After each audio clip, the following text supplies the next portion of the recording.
I remember one of my real good friends, and I grew up with this guy, same age as me, and I had never seen him cry before or get like this emotional. Yeah. But I remember like the second my name got called, and I look over my shoulder, and I just see like some of my one of my good like and he was just bawling, crying. I'm just like, dag, like this is when you realize like it's much bigger than you. What's going on, guys? This is Brian Jones with PopCulture.com. And joining me today is Las Vegas Raiders defensive end, Clelin Ferrell. Clelin, thank you so much for joining us today. How are you?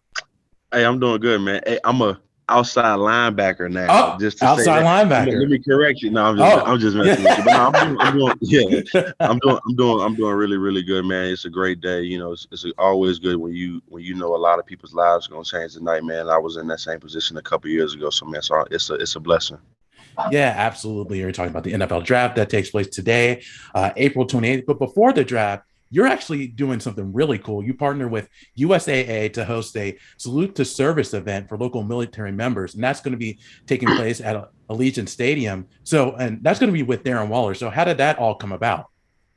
Oh man, it's well we've I've partnered with USA before, doing the different salute to service events, whether it was the coins or whatnot. But it's a great opportunity today because me and Darren get a chance to come in, meet with about 100 different service members from I think two different bases, most of them being Air Force, and we get a chance to talk it up, chalk it up about football or whatever different questions they may have, and just a meet and greet, let them get to, a lot of people only get to experience the NFL on TV, man. So it's a truly different thing when you can really get lifelike side. You can really walk up on a player like, oh, this dude really big, or he can, Yeah. So it's just a good thing because I know football is something that brings this country together the same way our military does. So it's major. Absolutely. And you have deep connections with the military. Both of your parents serve. So, how was it like growing up with two parents that were in the military? Oh man, most definitely it was big. For me, being very, very young, I'm the youngest of nine children. So by the time I was Mm-hmm. born, both my parents were already retired. So for Yeah. me, I didn't really get to experience a lot of the actions. I was a big on. They already had a million stories, so I've just heard different war stories from my father, or just different stories about when my dad was in Germany or my mother was in Japan. Just different ways, Just I think it was big because they were such cultured people, and they experienced people from all different walks of life, and it helped me, be on that same path as well. To where I feel like I can, have a conversation with a number of different people, and it's helped my growth as a man for sure. No doubt about that. And as you mentioned, you're going to be talking draft, talking NFL with military members. And for you, you know about the draft really well. You were picked number 4 overall in 2019. So how was that? How was your draft experience for you? How was that night? Like, what was the one thing you remember about that night? Oh man, I remember my draft experience was a great one. Yeah. Um, Obviously, same as everybody, a lot of nerves. One thing I definitely do remember though was I remember one of my real good friends, and I grew up with this guy, same age as me, and I had never seen him cry before or get like this emotional. Yeah. But I remember like the second my name got called, and I look over my shoulder, and I just see like some of my one of my good like he was just bawling, crying. I'm just like, dag, like this is when you realize like it's much bigger than you. You know what I mean? Like Oh to the yeah. point to where it's a friend. It's not my blood. This is just like my friend down the street. We grew up. He's like balling. So most definitely. And what advice do you have for these incoming rookies that are coming in? I think the biggest advice that I would have for incoming rookies is to keep it simple. Understand that this is a career. It's a passion that we love, but it's a career. You have to treat it as such. It's something where nobody's gonna be pulling you up out of bed. Nobody's gonna be telling you where to go like it was in college, man. Just understand that you have to take it to a whole nother level, and embrace it. It's a great opportunity for sure because you get to change your life, your family's life, man, and you get to chase your dreams. So just don't let all the outside noise, the stuff that comes with it affect you. And when it comes to your rookie season, what was the biggest thing that you learned after playing a full season in the NFL? Shoot, I think I learned most how to multitask, Mm-hmm. most definitely. Because what people don't understand as a rookie, and specifically in my shoes, like I grew up on the East Coast, played ball on the East Coast, but moved to Oakland, a lot of guys moving to places where they're living by themselves for the first time. They paying bills for the first time. Mm-hmm. Lord knows your car break down, you changing a Mm-hmm. tire for some of them for the first time. You know what I mean? So it's a Oh lot of yeah. different where, college, you have a lot of handicaps, I would say, but just learning how to multitask and really set your priorities aside. Hey, I got to do laundry this week. And it's sad to say, but there's a lot of things like you have to really learn how to prioritize your schedule and really, adjust and plan things out. So I think that's the biggest thing.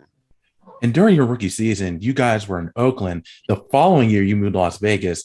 So, how Right. has the Las Vegas experience been for you? Obviously, the more lights, the more everything, Yeah. so it's been a great experience, but also I'll say it's been a learning experience, not just not for me, but you learn by what you see, man. I've had, sad to say, not to speak on the past, but we've had things where we've had seen great things come from us living in Las Vegas with just the experience with the fans, and then we've also seen how it can take a toll for the bad. So Mhm. understanding that when you're an NFL player, like this is a lifestyle that everybody wants to, reach out and touch you. So you have to keep it. You have to monetize and prioritize in a way to where football is something where you protect that, and always protect and always understand that the eyes are on you. So it's big.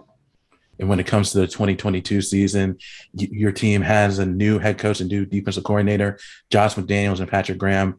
How's it been working with the new coaching staff?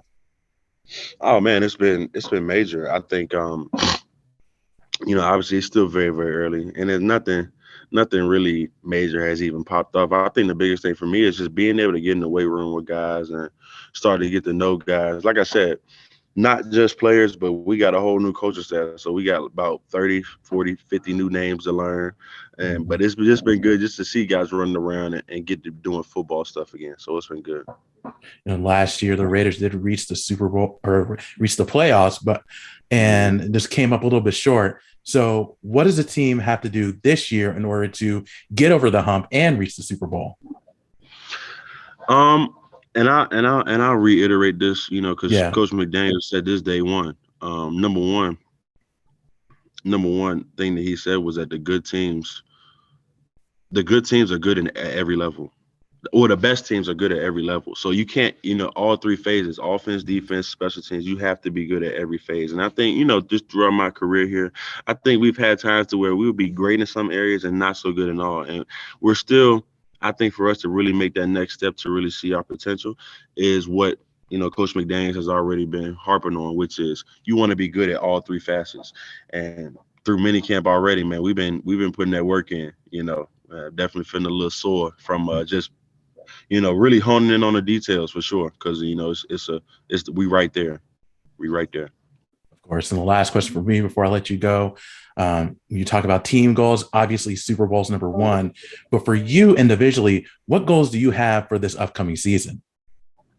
I think for myself, man, my goal is obviously to be a leader on the team in whatever facet that is. Be a leader. I want to have a dominant season in regards to, just my play. I want to have the best season that I've had so far. I think every year everyone should strive to do that. But at the end of the day, that starts with what I'm doing right now, which is every single day laying, every this whole thing, the season is a process. You know what I mean? And it's kind of like I heard Will Smith say one time. You building your house right now, but you gotta lay every brick, as perfectly as you can. So it's just every day, taking it one step at a time, and then we'll look up at what we built, at the end of the year. Well, I'm definitely looking forward to you playing in 2022. Definitely looking forward to the Raiders and see what they do this upcoming season. Clelin, thank you so much for your time. I do appreciate it. Have fun tonight and good luck to you the rest of the season. And guys, thank you so much for joining us today. And for more on Clelin and all your favorite sports stars, be sure to keep it locked right here on popculture.com.